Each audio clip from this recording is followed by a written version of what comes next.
Good morning. You're in the loop. Every week we talk with the people who make San Antonio a better place to live. Thanks for joining us in the loop. Here's your host, Milton Glick. And welcome to In the Loop. I'm Milton Glick, and that's exactly what we do. You know what we do. We get you caught up with the people and the organizations that are making San Antonio a better place to live. Okay, I'm excited about our next interview. Jennifer Smith is our guest. She's the executive director of the South Texas Alliance for Orphans. We're going to talk about the organization. We're going to talk about the history, which I think you will find inspiring, and we'll talk about how you can be a part of it and help as well. Jennifer, welcome to In the Loop. How are you doing? Doing great. Thank you, Milton. Hey, it's a pleasure to have you, and the more I read, the more you've sent me. This is a exciting mission, and this is a successful mission that continues to be successful and grow. I'm trying to figure out where to start, so I'm going to start where I always start, if that's okay, Jennifer. Let's start. Sounds great. Let's start with the history and the mission of the South Texas Alliance for Orphans.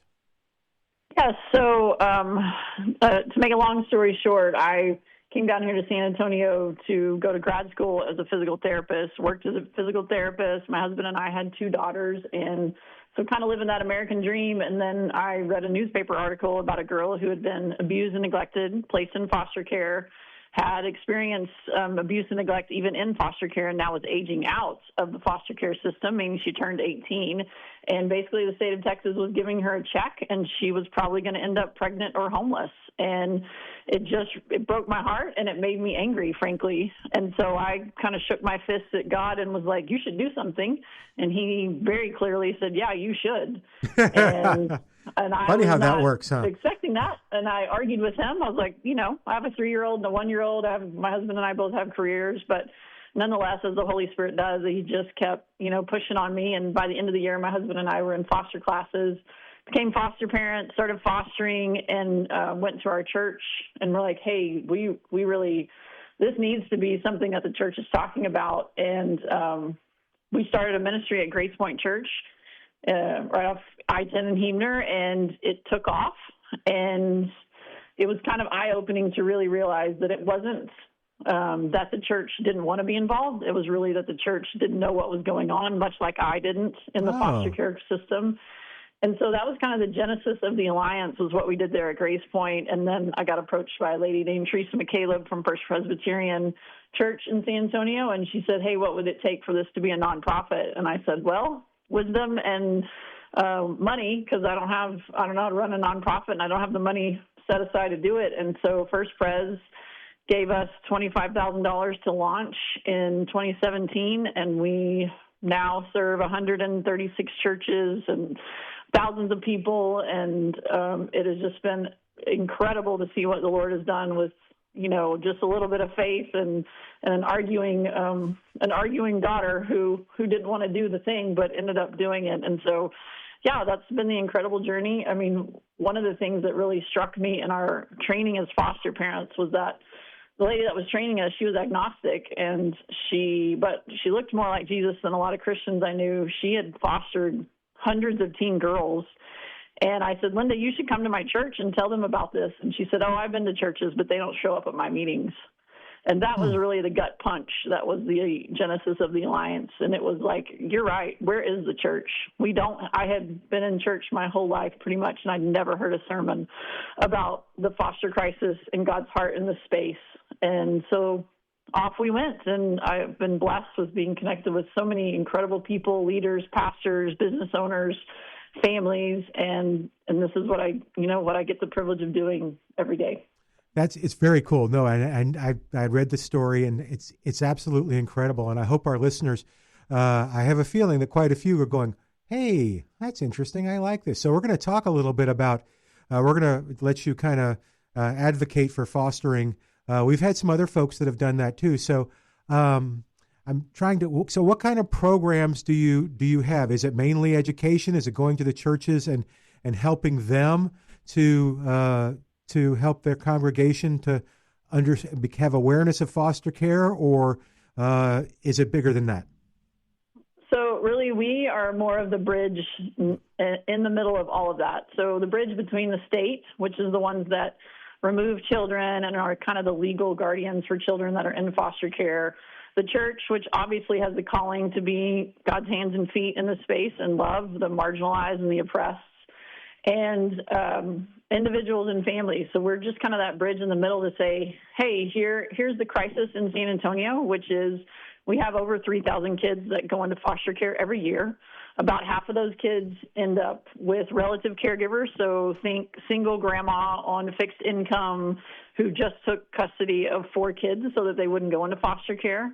And so we're really just that voice to the church to say, hey, here's what's going on. And then as the Alliance, we're going to walk alongside you and help you pastor, help you ministry leader, executive pastor, craft some intentional efforts at your church. A lot of churches are already doing some piece of things in this space, and we just get to help come alongside them and educate them and equip them with the things they need. We have some specific programs. We kind of look at the foster crisis like a river. So if you and I and a friend went down to the Guadalupe and we saw children and families floating down the river, one of us would jump in and try to grab them, but we'd probably miss them. Some more would float down the river, and one of us would run down the river to grab them. But hopefully the third of us was smart enough to go, wait a minute, let me run upriver and figure out why these kids are even in foster care. So we're the Alliance. We help the church engage in these 3 different strategic places. So how do we prevent kids from coming into the foster care system? How do we provide enough capacity for the kids that are in foster care? And then how do we support the youth that are aging out on the back end when they turn 18? So we have the Alliance Prevention Network to help churches engage in serving families before the kids enter care.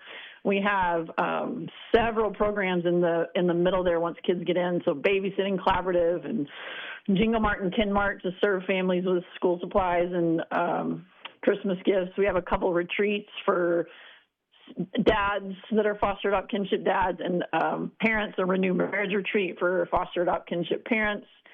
We have we do caseworker support because caseworkers are super critical in helping kids find permanency. And then in that end piece, as these kids are, coming out the back end of foster care, we have a new program called Don't Go Alone, which pairs Christian families with youth that are aging out. And so it's a youth choice model, so they get to pick the family that they want that kind of fits their lifestyle and their needs. And so then this kind of becomes their people, their go-to people when they're like, hey, how do I interview for this job? How do I handle this girlfriend, boyfriend? Help me get into college. So it's really just that pseudo family that oftentimes they're lacking. Talking to Jennifer Smith. She's the executive director of the Alliance for Orphans. Jennifer, do me a favor. We're going to keep talking. South Texas Alliance for Orphans. I'm sorry. I was reading off the website and the email rather than the list. So South Texas Alliance for Orphans. But yes, if our listeners are interested and want to know more about what you do, what's the best way to do that? So the best way is just to go to our website, which is alliance4orphans.org. We have different pathways for different people, so you can kind of choose your own adventure. So either I'm a family, I'm an individual, I'm a business owner, I'm a church leader, and it just kind of walks you through the ways that the Alliance can come alongside you and walk with you and help support you in this space and help you craft intentional efforts or help the foster family that's struggling or the grandma who's raising her grandkids. We have a lot of different opportunities for the church to be involved in ending this foster crisis. Yeah, let's do this too. We're going to talk a little bit more about that because we're going to let you kind of appeal to the churches that are listening, people who are involved in their church in a minute. But can you paint a picture? You brought up 2 things about the individual that needs fostering and the family that's going through that and what they need, because it really is 2 different things. And I want, you're on the front lines here of this. Talk a little bit about what you see every day. Yeah, so one of the great story that kind of paints the picture for the families that are on the front end and the prevention side is we got connected with a young man, 21 years old, who had a rough upbringing. He and his sister had kind of couch surfed most of their life. But he and his younger brother was placed in foster care, and he was trying to get him out and trying to get custody of him. And he'd done so much hard work on his own and been able to do that. But then his car broke down, and that was the means for them to get to school and for him to get to work. And so they were on the brink of that placement breaking down. And so that's how we got connected with him through our Alliance Prevention Network. And so several churches stepped in, helped cover the cost of the repairs on his car, we had an automotive shop who helped discount the labor on that.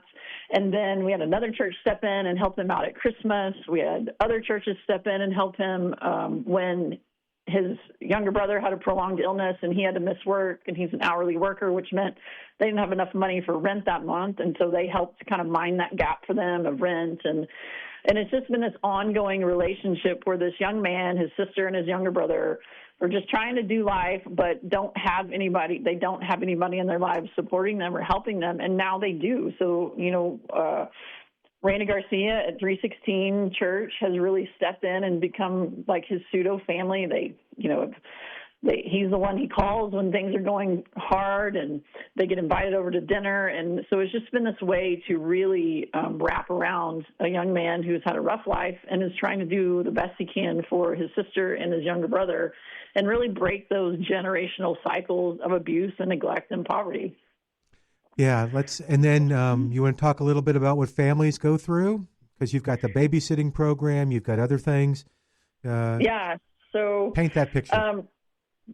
So fostering is, as most people know, very, very challenging to do. And so nationwide, 50% of foster families quit in the first year, which when they quit, that causes the child or the children that they're fostering to have another move. And every time there's a move, there's more trauma.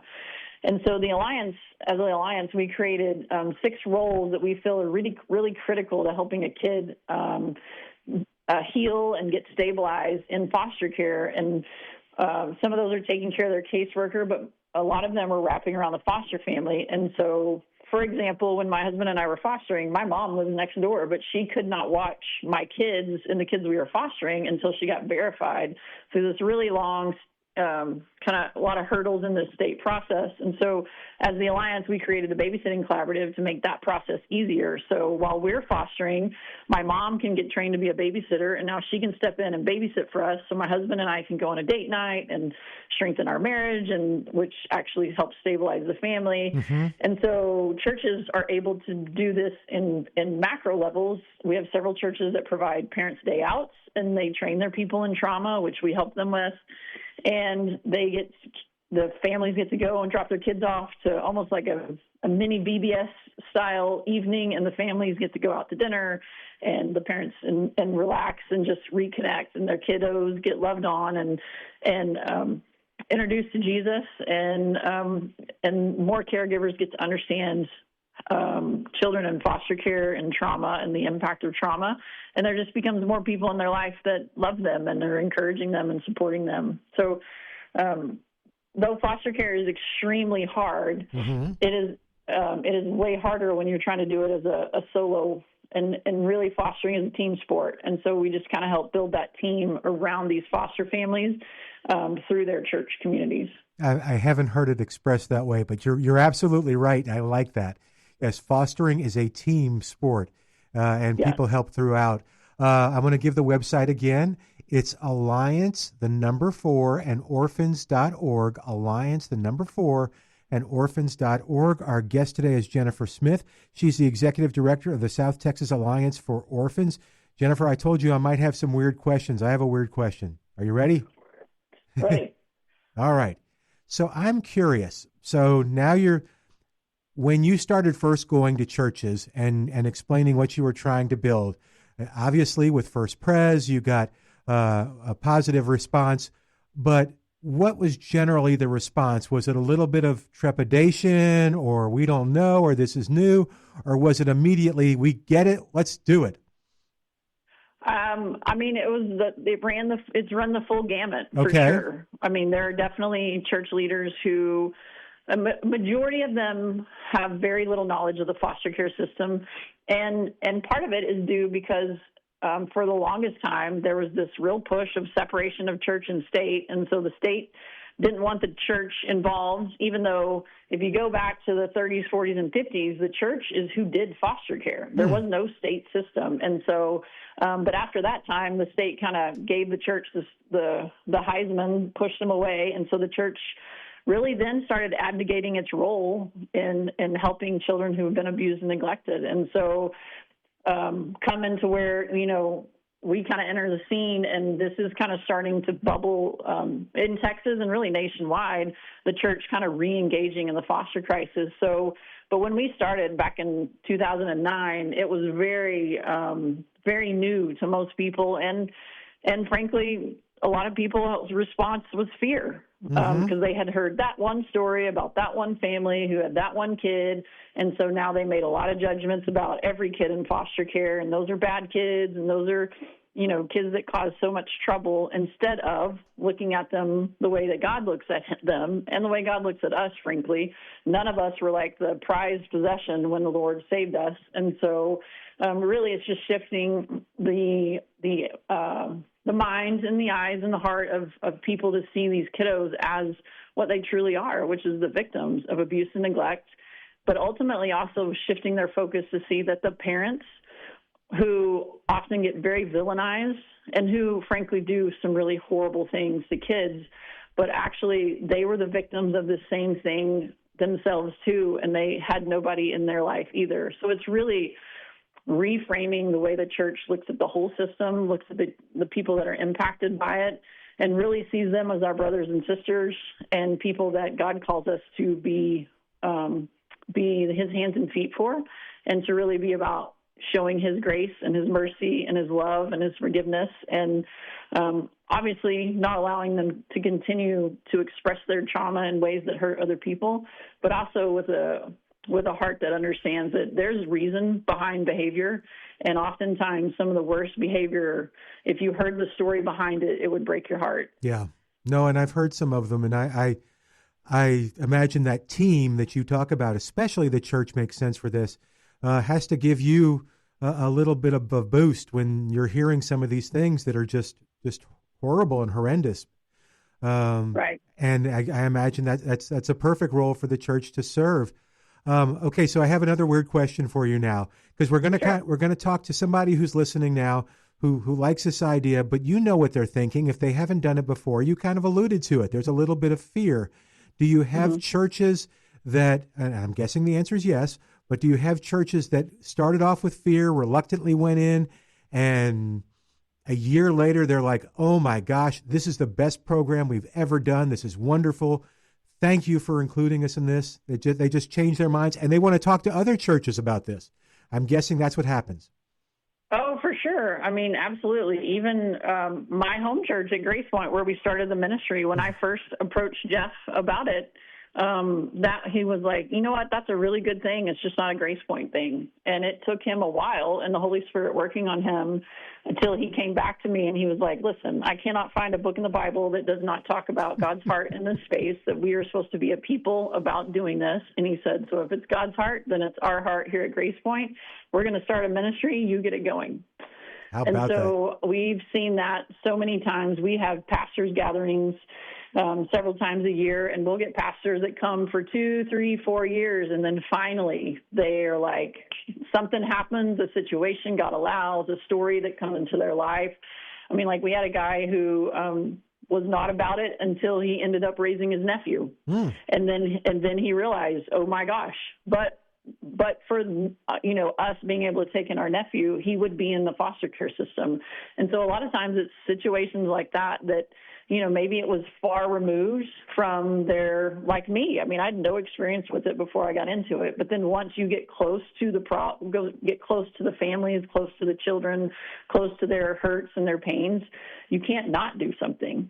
And so that's really, as the Alliance, our kind of our strategy in a lot of ways is to help people get proximal to this. And that's really modeled by Jesus. That's what he did. He went to the hurting, the lost, the hopeless, the exiled. That's who he went to. And so we kind of provide that vehicle of trying to get the church, especially the middle class, church closer to those who are really impacted by the system. Again, talking to Jennifer Smith. She's the executive director of the South Texas Alliance for Orphans. Jennifer, you correct me if I say anything wrong. The website, Alliance, the number 4, orphans.org, alliancefororphans.org. This is about the time, Jennifer, where we ask, and I bet you have an answer, how our listeners can get involved, how they can help you with this mission if it touches your heart. It touches their heart. Yes, Milton, there are so many ways to get involved. Number one is go to our website. There is a ton of information there and a lot of contact information. So we meet with people all the time from all walks of life. So whether you're an individual, a single lady who feels like maybe you want to foster, but you're terrified because you're single, we walk alongside those women all the time. Or maybe you're an empty nester and you're retired and you have extra time and you don't necessarily want to take kids into your home, but you would love to mentor or serve or support those who are. We help people find their path. If you're a business owner, we have a business impact luncheon coming up in May. It's on our website, and we help businesses find their piece to play. We have, like Scott Barr with Southwest Exteriors. Yeah, I know Scott. We had a grandmother with a leak in her roof, and she had just taken in her grandkid, didn't have any extra money for anything, and so got connected with her. We reached out to Scott Barr. He's like, no worries, I'll take care of it. He reached out to some roofer friends and some supply chain people, and they all worked together to get this grandmother's house, her roof, sealed up so it's not leaking anymore. So there's a place for really everyone. And obviously we have a pastors gathering coming up here in April. So if you are a pastor or a church leader and you're interested to see like, okay, what is this thing and how can we as a church be involved in this? We would love to have you out. Again, that one's on our website also. So there's just lots of pathways for people to just kind of come and look under the hood and kind of see, okay, where is God leading me? Where is my experiences, my gifts, my talents, my place in life right now? Where is he leading me to be involved in this? Because frankly, Milton, I've never met anybody who I said, hey, do you think children should be abused and neglected and left on their own? And nobody says yes. Yeah. A lot of times it's just trying to get them past the I don't know what to do, and I'm a little scared about it, and then we can usually help them find their place. That's very cool. Yeah. What's the Sunday of Hope? I saw that on the website too as I was looking about Play Your Piece. You want to talk a little bit about that real quick? Got about a couple minutes. Sure. So Sunday of Hope, we help churches craft intentional messages on a Sunday morning around educating their people on God's heart for kiddos and families impacted by the foster care crisis and helping their congregations get educated on that. So we have a whole full packet with tons of information, sermon ideas, handouts, white-labeled handouts, flyers, videos that pastors have access to and can use anytime they want, just download from our website. And then we can help them kind of craft that Sunday. We'll send out team members to be there to help them with informational meetings or to speak or however we can serve. We have a guy on our team, Mike Crafts, who is actually a pastor, and so he goes out and preaches at a lot of churches to help with pulpit support. So we have a lot of ways to help churches be about this. Okay. Now you get to kind of do a commercial, if you will, or I'll give you a choice. You can talk about your favorite story and how it turned out, because you've been doing this for a while. It's truly, I have. Yeah. You got a favorite story? God, to pick a favorite story, that's like picking a favorite kid. That's hard. Oh, is it really? Okay, I bet it is. But was there one where you just, and you kind of mentioned it too, where the pastor at your church said, he got it, and I'm guessing now he's an advocate. Yeah, I mean, on several levels, yes. I mean, we actually, that's where our offices are located, is in their youth building at Grace Point, because he's like, yeah, if y'all use our youth building, that way you don't have to pay for that. But I'd say, trying to think of like a best story. And that's okay. And I realize, I always ask this question, and it's so tough because you're so involved in the organization that everyone, every story is your favorite. So it's okay. If it comes to your mind, you interrupt me and we'll go to it real quick. You mentioned the uniqueness of the program, and then you mentioned other places in the United States.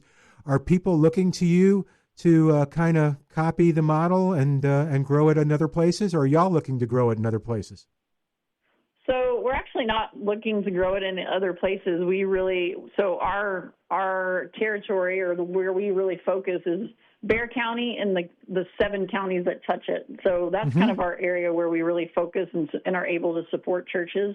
The really cool thing is, God just plants this into so many people's hearts and minds, and there are incredible leaders across the nation doing versions of this in their own towns and cities. And we're connected with a lot of them, especially across Texas, and we get to share, best practices and how's this working for you. So the coolest part, we have a national group called Christian Alliance for Orphans, and once a year, everybody from across the nation gets together and gets to just encourage each other and equip each other and give each other, best practice ideas. And so it's just really cool to see the body of Christ, not only just locally here in San Antonio, but really across the nation, stepping up and saying, okay, the enemy has had too much reign and rule and is having a field day with children impacted by abuse and neglect. And so it's time for the church to take ground there, bring light to that, and really beat them back and go after serving these kiddos and these families. Jennifer, this has been great and inspirational on a number of different levels. I am so glad we got this to work, because I think somebody who's listening to this who wasn't even interested in the foster care program before might be now. And if nothing else, I think they're inspired by how God intervened and pushed back on you a little bit, and how this wonderful thing came about. The website is alliancefororphans.org. It's the number 4, alliancefororphans.org. And our guest has been Jennifer Smith. She is the executive director of that organization. Jennifer, thank you so much for being on the show. We're going to say goodbye for today. I'm Milton Glick. Join us next week as we keep you in the loop. Thanks for joining us in the loop. We look forward to bringing you next week's show with Milton Glick.